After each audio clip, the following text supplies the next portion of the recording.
Bonjour à toutes et bonjour à tous. Bienvenue sur la chaîne YouTube de l'Église M pour votre petite capsule méditative quotidienne. Aujourd'hui et tout au long de cette semaine, nous allons méditer des textes qui vont nous permettre de penser à nos rêves et nos rêves peut-être pour la jeunesse, pour l'enfance, pour la famille. Je prendrai des textes en rapport avec cela. Et le premier texte, je le prends dans l'Évangile de Luc, au chapitre 9, les versets 46 à 48. Les disciples se mirent à s'interroger. Lequel d'entre eux était le plus grand ? Jésus savait ce qui les préoccupait. Il prit alors un enfant, le plaça auprès de lui et leur dit : « Celui qui reçoit cet enfant par amour pour moi, c'est moi qu'il reçoit.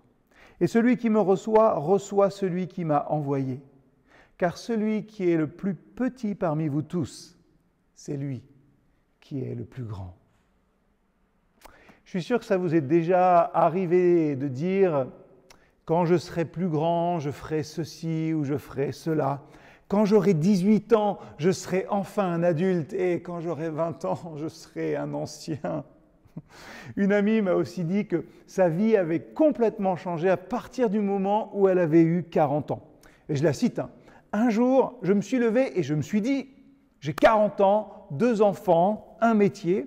Je suis une adulte responsable, quoi. Alors, on va arrêter de m'embêter. » Et puis, il y a moi qui dis souvent à mon épouse, tu sais, je ne sais pas si au fond on est, même en grandissant, très différent du petit garçon de 5 ans qu'on était au départ. Dans la scène de l'Évangile de Luc, cette scène que nous avons lue ensemble, nous trouvons les disciples en train de se disputer pour savoir lequel d'entre eux est le plus grand. Et Christ leur donne une réponse imagée qui, j'imagine, les a laissés perplexes. Mais après tout, la devise d'un bon professeur ne devrait-elle pas toujours être finalement, et je cite Paul Valéry, je déçois. Je m'explique, le professeur, l'enseignant, le prédicateur doit toujours décevoir, dans le sens qu'il doit toujours donner à ses auditeurs l'envie d'autre chose. L'envie de plus. Il doit toujours laisser ses auditeurs insatisfaits avec finalement plus de questions que de réponses. Il doit laisser ses auditeurs perplexes. Et autant le dire tout de suite, Jésus est un maître, un spécialiste en la matière. Il prend un enfant sur les genoux et il dit : « Celui qui reçoit cet enfant par amour pour moi, c'est moi qui le reçois. Et celui qui me reçoit, reçoit celui qui m'a envoyé. Car celui qui est le plus petit parmi vous, c'est lui qui est le plus grand. » Il y a de quoi surprendre les disciples. Et pourtant, c'est une constante dans l'Évangile. Cette présentation des enfants comme étant finalement suprêmement acceptable devant Dieu. Et on est invité de nombreuses fois à avoir une foi semblable à celle des petits-enfants. C'est Matthieu 19, verset 14 par exemple. Et cette invitation de Jésus à laisser venir à lui les petits-enfants, à devenir comme eux parce que le royaume des cieux leur appartient. C'est Jean 4 et cette parole qui donne des mots de tête à Nicodème. Tu dois naître de nouveau, car personne ne peut voir le règne de Dieu s'il ne naît pas de nouveau. Pourquoi ?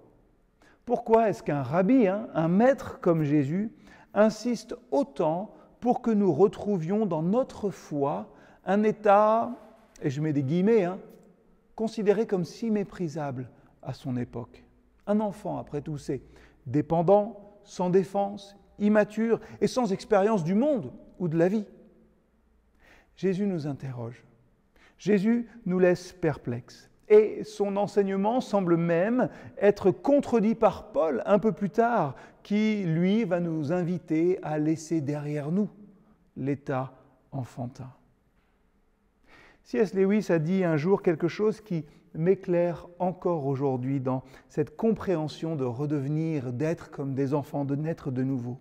Et il disait, ceux qui utilisent le mot « adulte » comme un terme d'approbation plutôt que comme un terme purement descriptifs, ne peuvent pas eux-mêmes être adultes. Et il poursuivait en disant « Quand je suis devenu un homme, j'ai mis de côté les choses enfantines, y compris la peur de l'enfantillage et le désir d'être très adulte. » C'est intéressant, hein?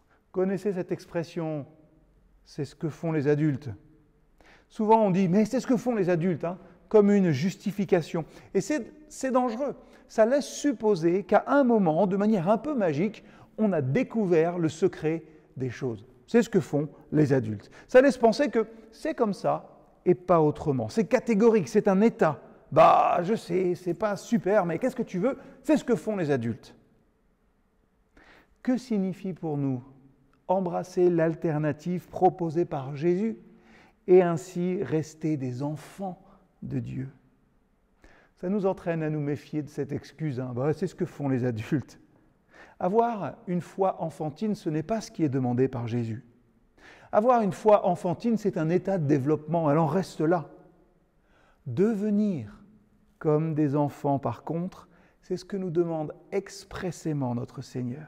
C'est un effort, ça semble impossible, et pourtant, traverser notre monde, traverser notre vie en grandissant, pourrait nous amener à dire, c'est comme ça, je suis un adulte maintenant, je suis grand, qu'on ne m'embête plus.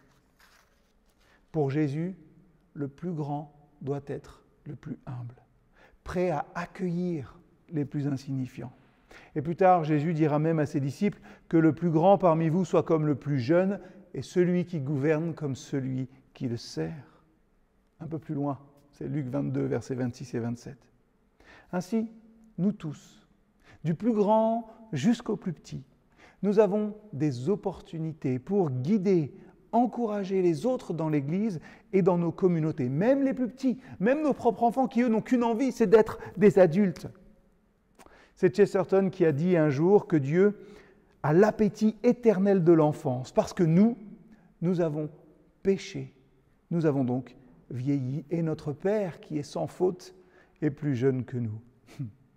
Cette invitation à redécouvrir l'enfant en nous prend tout son sens dans le contexte de cette chute.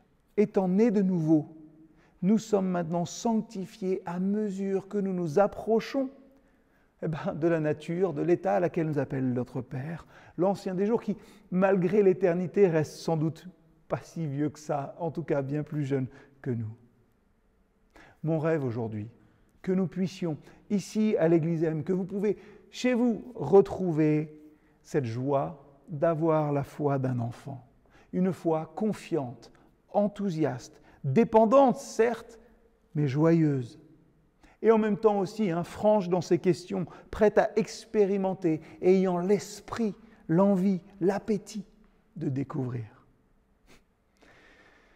Mon fils a cette question qui me challenge chaque matin. Il descend les escaliers, arrive à la table du petit déjeuner et il dit « Papa, qu'est-ce qu'on fait aujourd'hui ?»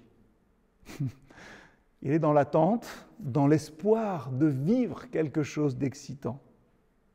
Et si vous commenciez votre journée aujourd'hui, demain, après-demain, dans les jours qui viennent, en priant simplement, « Papa, qu'est-ce qu'on fait, qu'est-ce qu'on vit aujourd'hui ?»